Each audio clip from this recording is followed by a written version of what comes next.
What's going on, guys? This is Corbin with Revolutionary Rides. We are here with Bennett from Project 15, and we are going to be diving into a bit about this 1964 Dodge Power Wagon. Let's dig in.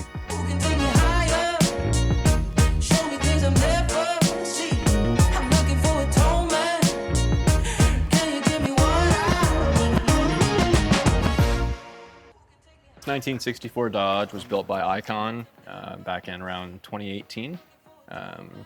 They invested over 2,000 hours into the body, getting everything perfectly straight and painted right. Under the hood is a 5.4 Hemi powered by a Magnuson supercharger. It's got a 6-speed automatic behind it, and it's sitting on an 05 Dodge chassis. It's a turnkey truck you can take just about anywhere and trust. So obviously this thing is not original and not stock by any stretch of the imagination. So what's going on underneath the hood here? So people at Icon went over and took a 5.7 Hemi and added a Magnuson supercharger to it, making approximately 600 horsepower. Added the same Dodge 6-speed transmission behind it, and made this thing a basically new truck in an old skin's body, or new truck in an old truck's body. So what, do you know what the original horsepower of this thing was back in the day? The Slant 6s would have been like 160, 180 horsepower. Wow, and this is a beefy truck to only be carrying 160 horsepower at the time. 5 times the power definitely helps. Absolutely. So as far as transmission goes and under the hood or underneath the body, what are we talking about here? So chassis-wise, they did a zone off-road lift kit onto a 05 Dodge chassis that they've shortened and fabricated to the body. It has a Dana 60 front and rear axle. So I'm not mistaken, it has Fox Racing suspension and everything too, correct? So Fox is a big name that'll.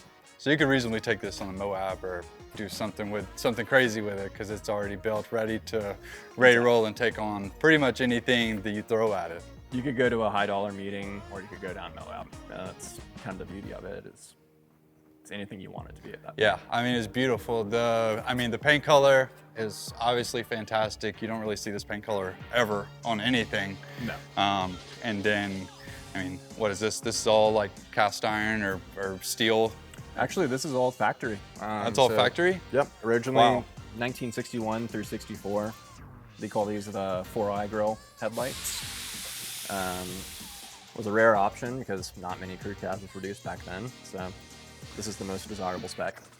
Yeah, from what I was looking at as far as comps go, I mean, I've only seen 1 or 2 of these same body styles really ever sold, and the ones that were sold were basically just rust buckets, just kind of sitting around waiting for somebody to love them. But I mean, this thing, there's really no expenses spared in terms of build. So I mean, this thing is beautiful. If you think about it, I mean, 2,000 hours of labor, it takes every bit of that to get something that's a rust bucket into something that's completely straight body lines and rust free. So a lot of time and money. Incredible. So it looks like the truck bed's all Rhino line too. Obviously we won't go in there because there's some rugs and stuff, but you know, that's fine. Yep, Rhino lined. It's set up for a Yakima bike rack that'll come with billet handles for the tailgate, obviously blacked out LED lights all around. Wheel and tire package it's on is really neat. These are Hutchinson Rock Monsters. They're used by the military and they're run flat approved. So if you have a flat tire, you can be running 50 or 60 miles on them still and still get to where you need to. So they really thought of everything whenever they were building this. They really did. And honestly, the highlight of the truck is truly the interior.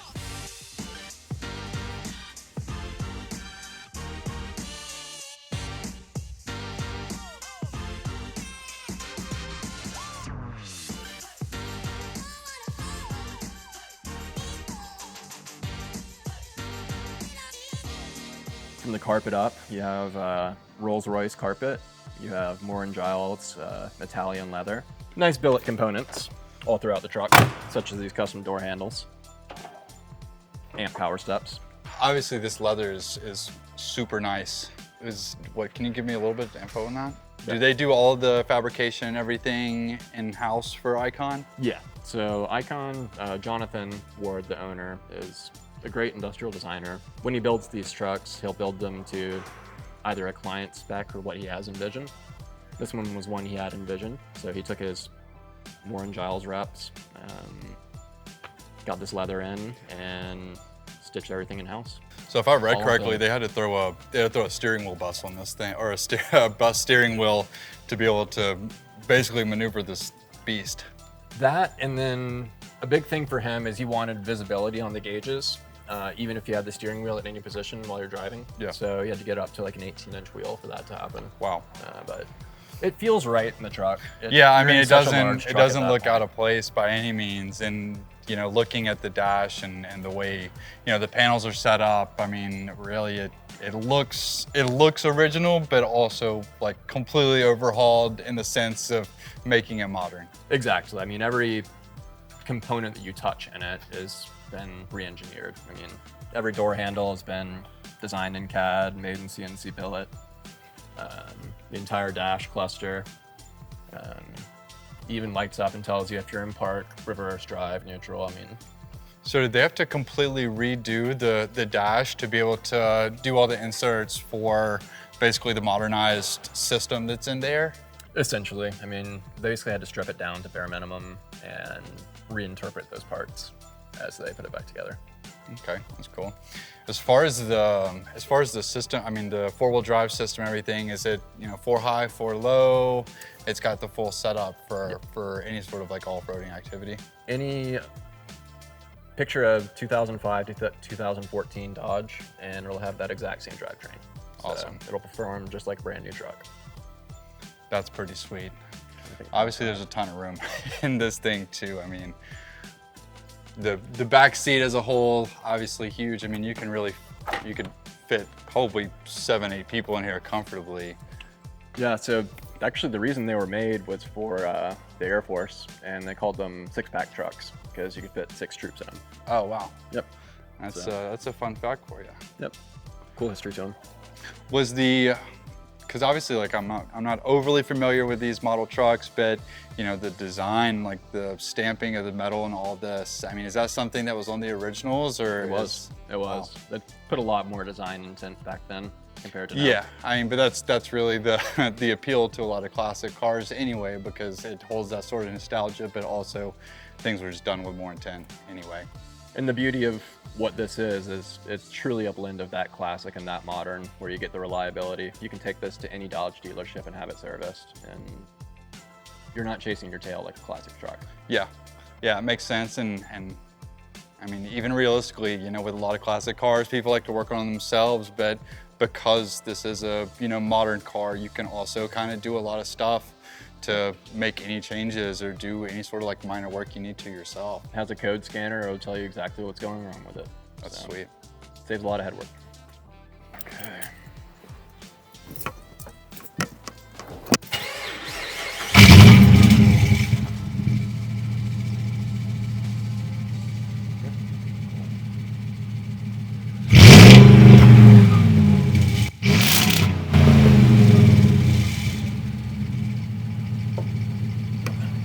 Supercharger sounds crazy in there. Whine's really nice, and honestly, it doesn't make it overpowering for like a daily driver. It's really just when you stomp on it, you get some good boost and it gets down for you. So as far as, I mean, what year was this built? This was built in 2017, I'd like to say. It was built in 2017.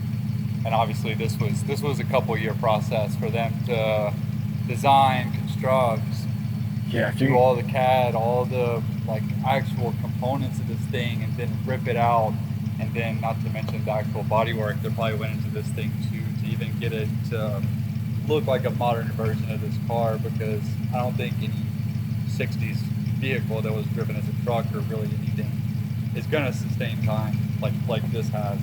No, I mean, when you think about the 2,000 hours, it literally just went into the body. That was just getting the metal to a flat point and then repainting it. That was not getting the entire truck running. So there's way over a year of work into this. Yeah, I mean, obviously it shows.